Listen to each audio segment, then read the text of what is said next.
This is GILTI Conscience, casual discussions on transfer pricing, tax treaties, and related topics. A podcast from Stefane that invites thought leaders and industry experts to discuss pressing transfer pricing issues, international tax reform efforts, and tax administration trends. We also dig into the innovative approaches companies are using to navigate the international tax environment and address the obligation everyone loves to hate. Now your hosts, Stefane partners David Farhat and Nate Carden. Hello, everyone. Welcome back to another episode of GILTI Conscience. I'm here with Eman Cuyler and our guest today, Lon Harris. Lon Harris is the Senior Advisor for Tax Resolution Strategies. He joined us from the IRS, where he was in a variety of roles over a 37-year stint. But last, he was the Commissioner for Small Business and Self-Employed Division, and we're really excited to have you here to celebrate Pride Month, talk about your career and your existence as a gay professional. Yeah, well, thank you, Stefane and Eman. This is really one of those things that doesn't seem a lot like a chore or work to me to come in and talk about these sort of things, especially during Pride Month. I think it's very important. And, I just want to point out, I did spend 37 years at the IRS, but I started there when I was 12 years old.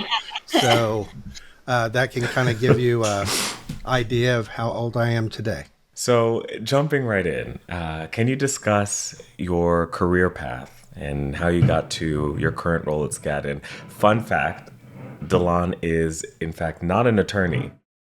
Yeah, one of the few not attorneys on the professional staff at Stefane, but not the first time that this has happened. I think I'm the third person that has stepped into this role from the IRS to Stefane. The first person was a non-attorney like myself, and the second, who happened to be one of my mentors at the IRS and still a very close personal friend of mine, Diane Ryan, was prior to me, but she was an attorney. So yeah, it's interesting, when I tell people where I work, there's always that assumption that I do carry that law degree with me, which I don't, but I do feel like I've worked with enough attorneys at both the IRS and here at Stefane and outside in my professional career that maybe I can be an honorary attorney for at least a month. Definitely. So can you talk a little bit about your upbringing and how did that inform your experience, as a gay person in tax? Sure. Well, really, so you can figure out my age. I was born in 1962, so I grew up my formative years in the 70s, late 70s, graduated high school in the early 80s, and was in college in the 80s. I didn't get my master's until after I started with the IRS much later. But during this time, this was a very different time, and I also grew up in the Midwest. I grew up in Oklahoma, in western Oklahoma, in a farming community. My parents had lived there for 4 generations in western Oklahoma as farmers and ranchers, and so that's how I grew up, and very much a different existence than I live today in Washington, D.C., and how I've lived, after I became an adult. I would not take for nothing that experience of growing up the way I did. I was certainly given a lot of good values and work ethic, but in growing up in kind of conservative area and a conservative family, you learn pretty quickly that being gay was not what was expected of you, and that the expectation was that heterosexual, wife, and when you grew up and that sort of an environment. And my family, though not what I would call very religious, and so I learned pretty soon how to kind of cover those feelings and live the way that I was expected to live, throughout my high school years and even into college somewhat. And so it was after I got away from home that I was able to explore those feelings and kind of be more of who I wanted to be. But you also have to look at the time this is, that it didn't really matter. I never thought in my lifetime that we would see progress like we've seen over the last 20 years. But so I just assumed that I would always be kind of in the shadows with my personal life or hiding. And that's how I started out my career. Once I left school and took a job with the IRS as a revenue agent, going out and doing audits, that's how I lived my work life, is not telling people who I really was, but pretending to be something that I wasn't. And, that's not a healthy way to live, and it's not a fun way to live, really, when you're always having to hide who you really are. And so I think it was in 1994, I took my first management job with the IRS, and I moved from Oklahoma City to Tulsa. And that's not a big move geographically. It's only about 100 miles between the two cities. But I decided at that time, just made the decision that, I'm not going to advertise that I'm gay. I'm not going to,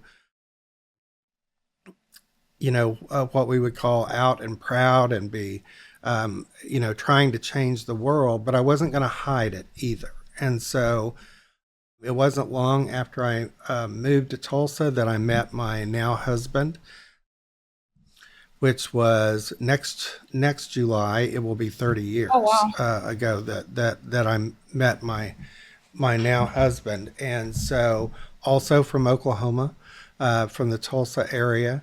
And so after time, we moved in together. Of course, you weren't able to be married.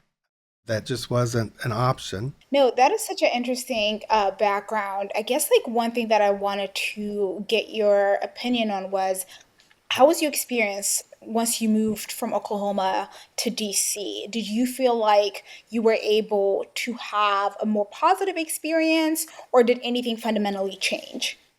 So between that move, we had moved to Dallas for a couple of years before we moved to DC. And in Dallas, we were kind of in a cocoon as well. I was out to the people that I worked with. We lived in a cocoon. And what I mean by that, if in Dallas, we lived in a small community that's close to the downtown area, close to where we worked. It was, self-sustaining. The grocery store was there. Everything we did for entertainment was there. And it was a very, it was a pocket of mostly gay individuals that lived in this particular area of town. So we felt like we were kind of sheltered in that way. But the other thing is we didn't know any different. This is how we had both grown up.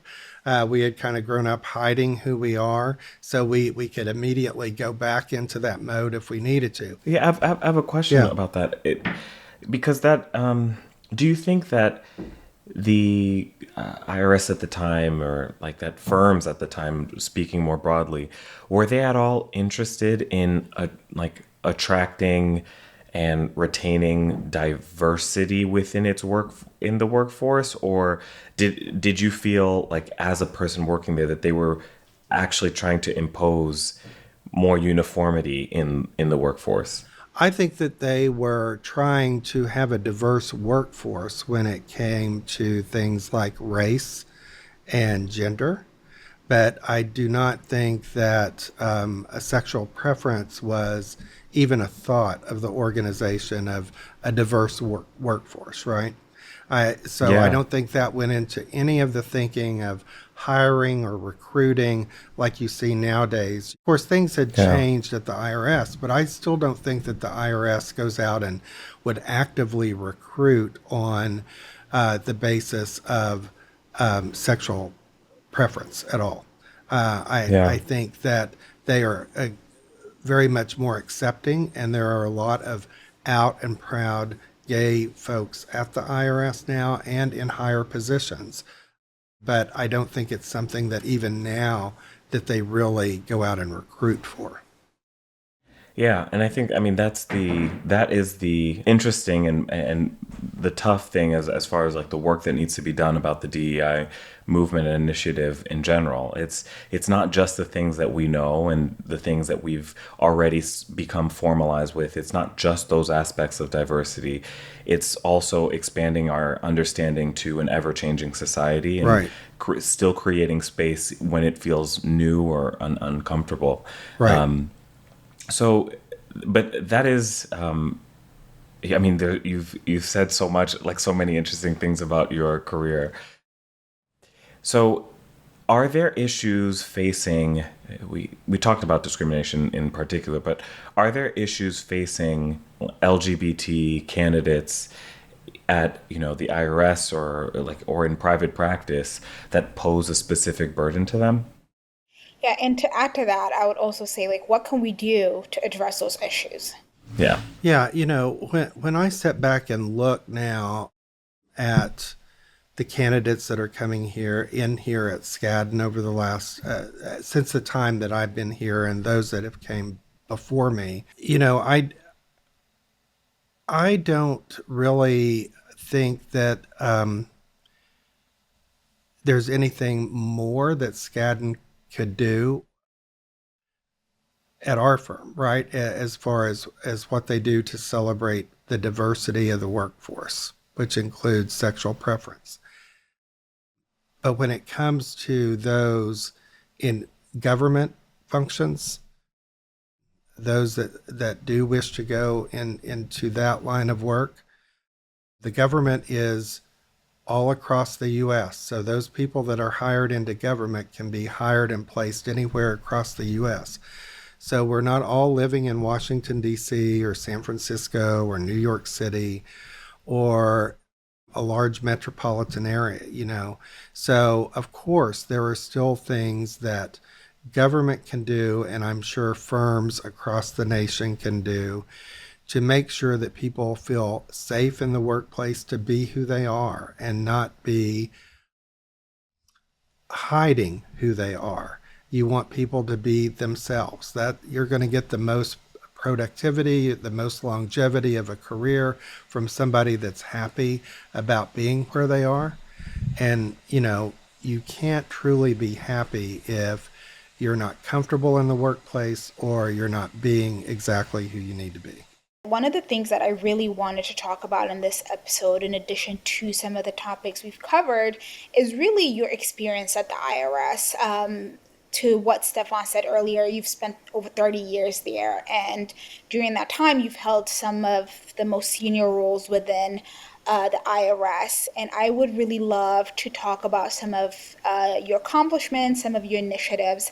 I know you started at appeals and then went to large business and international division, then small business and self-employed, where you were the commissioner. Maybe starting with appeals, can you talk about some of the projects that you worked on and then just elaborate on that for us, please? Sure. And before I go on to that, I just want to say one more thing about Please. being a gay leader at the IRS in a high position. I was certainly not the first person to be in a commissioner role at the IRS or a high-ranking role at the IRS that was gay, but I will say that, there were not a lot of those individuals that made it known, right? Or that were maybe felt comfortable enough to talk about their personal lives and who they were as a person. So, but I do see that getting better as time goes on. Yeah, so starting with appeals was probably one of the best moves I ever made within the service. A lot of people will ask, oh, you spent 37 years in government service and in one place like the IRS, how could you spend that much time at one place, like going to work for one law firm and staying there for that long? And, the way I answer that is it's because there were so many different opportunities within the IRS. I did not audit tax returns my entire 37 years at the IRS, right? That was a small portion of my career that led me to other places within the service. Even before becoming an executive, I spent time in the taxpayer advocate service. And so, which has a whole different role than most of the IRS. And so it was after that that I moved over to appeals. And that was really a good fit because in the taxpayer advocate service, I was advocating for the taxpayer. I was looking at the way IRS systems were working and pointing out to them how they could be better. We were writing legislative recommendations that some of which were taken up and actually, passed. And so I'm very proud of the work I did there and that, I was able to take on the mission of the Taxpayer Advocate Service and advocating for taxpayers, which is much different than the mission of a revenue agent auditing tax returns, right? So, so moving over to appeals was a pretty easy move for me because then the mission becomes there is settling cases to the, the whole reason appeals was even started at the IRS was because the tax court was overwhelmed with work and they needed a way to keep those cases from being litigated. And so the appeals division was born. And so I spent 10 years of that 37 years within appeals. So a good chunk of my time was in appeals, first starting out as an appeals officer analyst that wrote IRMs, and we tried to bring appeals a little bit forward in how they tracked cases, which was much different than what the rest of the service was doing, and kind of bringing technology in. So I'm very proud of working on that. One of the last things that I worked on there as an executive in appeals was the AJAC program, which is an acronym that basically says that, appeals is not there to work the case. Appeals is there to settle the case. So if you're going to bring additional issues up that exam or collection hasn't looked at, then these cases need to go back for collection and exam to consider before appeals considers settling those cases or what the hazards of litigation would be.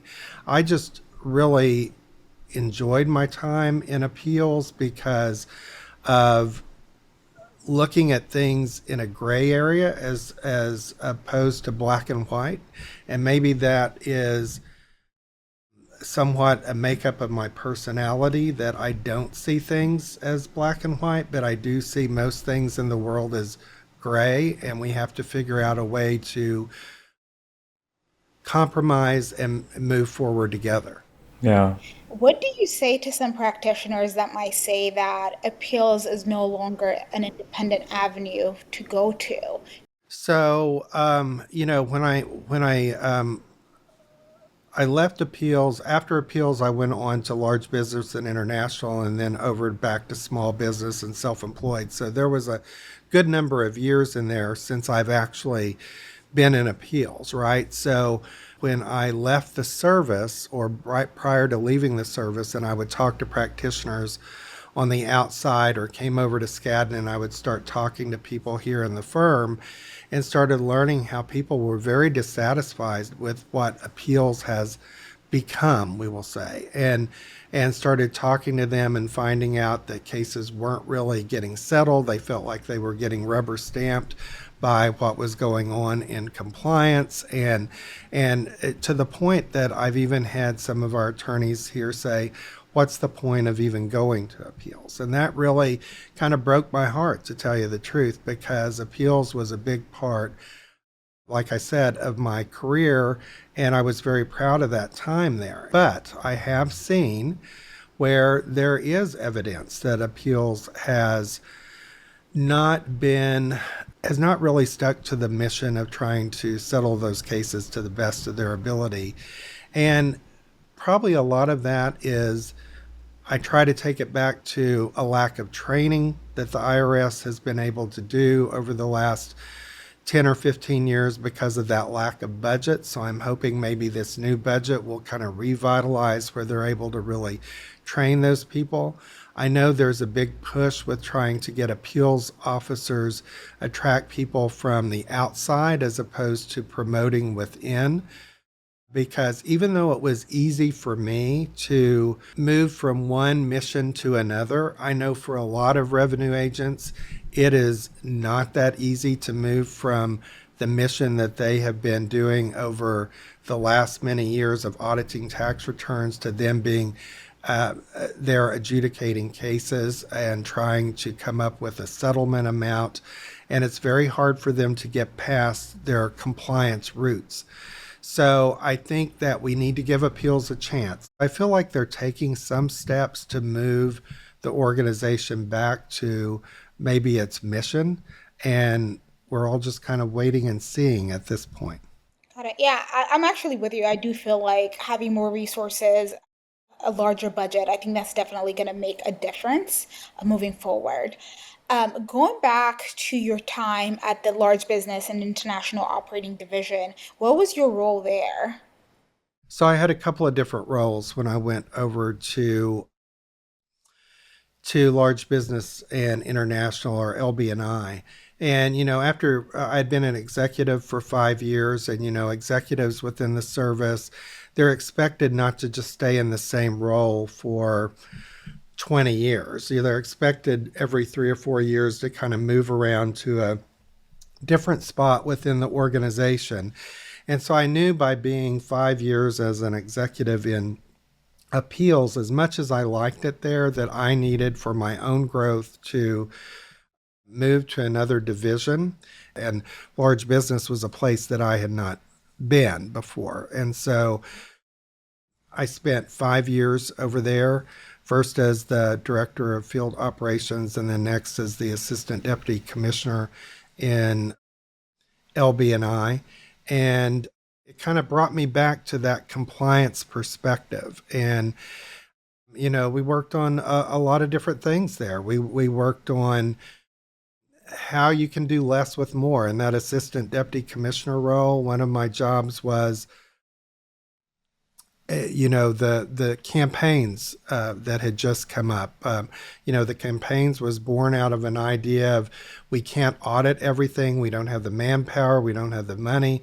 So we're going to be issue specific and look at specific issues to work on. So that particular program was kind of just thrown off the cliff and put into process. And then we kind of built the actual procedures around it as we fell off that cliff. And so my office was responsible for taking care of that. We did a lot of restructuring while we were over there, and in bringing a policy office to LB&I, which there had never been one there before.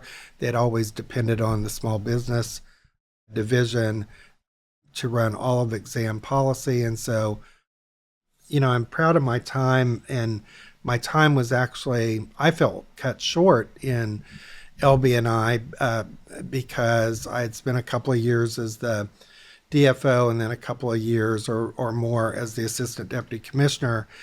And then to get the call from the deputy commissioner at the time asking me to go over as a deputy commissioner to SBSE was really quite surprising to me.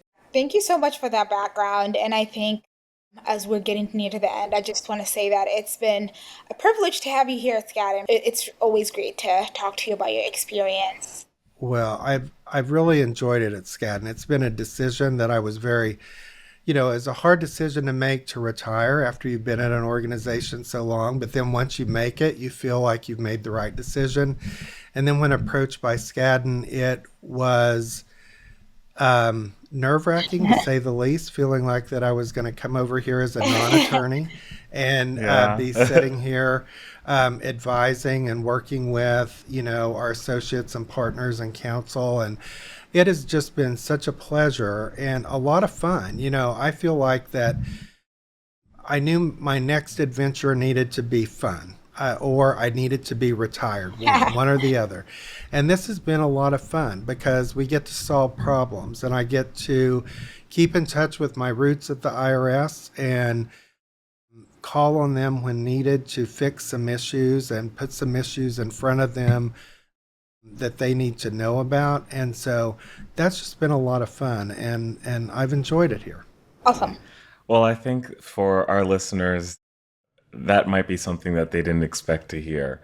Of all the, great things that people say about Skadden, very few have so far on this podcast said that they came here to have fun. So that's great to hear. So I have, as we wrap up, I have a question about mentorship, because we've talked about that at various on various episodes.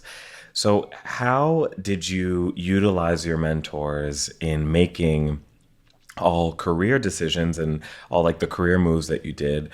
And in addition, an additional point on that is, did you ever lean on them in maybe coming out to them a little bit earlier than you did the rest of your colleagues? Or was that something that even from them you also kept pretty close to the vest? Now, this is a great question. And, I think it evolved over time, right? I've never had one gay mentor while I was at the IRS in my career. My mentor started out early, though, there. Started with my frontline manager that I had as a revenue agent right out of training. He's a guy who's no longer at the IRS, but he is still around, and I talk to him occasionally. He was a tough manager. He loved tax law. He just absolutely loved it. And so what I took from him was mentorship on the technical aspects of my job, but I also saw what I shouldn't be doing as a person as far as work-life balance, right? Other mentors I've had came later on in my career as I started advancing and into the executive ranks, and I did confide in them. They knew that I was gay, but I did confide in them, would a gay man be able to break into the executive ranks? And they assured me that would not be a problem, and that there were others that had went before me, and it's what I wanted to make of it. And so those mentors actually brought me to Skadden. I mentioned Diane Ryan, who held the position I'm in now prior to me and prior to her retirement here at Skadden. Diane, she was my chief when I was in appeals, and she's the one that really pushed me to become an executive and put me in roles and challenged me when I needed to be challenged. And when she left, it was really devastating to me, and she came to Skadden, and I kept in touch with her. And when she decided to retire, she called me and said, I think you ought to think about a role now outside of government service, and maybe Skadden's the place for you. So mentors are important. Now, today for gay folks, I encourage you, because I think there are mentors that are gay that are in higher ranking positions, and I think you should look for somebody that's like you, but don't limit yourself to just you, or we will become what we're trying to fight, right? I mean, we need diversity even in our mentors. So anyway, that's, I guess, what I got to say about mentorship. I mean, that we couldn't have a better note to end on, because that's something that we've heard echoed on a variety of episodes, and it's a really great message. I can't thank you enough for being our guest and to help us celebrate Pride Month. This has been a treat and fun, to use your words. So thank you so much. Thank you. Yeah, thank you so much. Thanks to both of you. It's been a treat for me for sure, and happy Pride. Yeah, happy Pride. Thank you for joining us for today's episode of Guilty Conscience. If you like what you're hearing, be sure to subscribe in your favorite podcast app so you don't miss any future conversations. Skadden's tax team is recognized globally for providing clients with creative and innovative solutions to their most pressing transactional, planning, and controversy challenges. Additional information about Skadden can be found at skadden.com.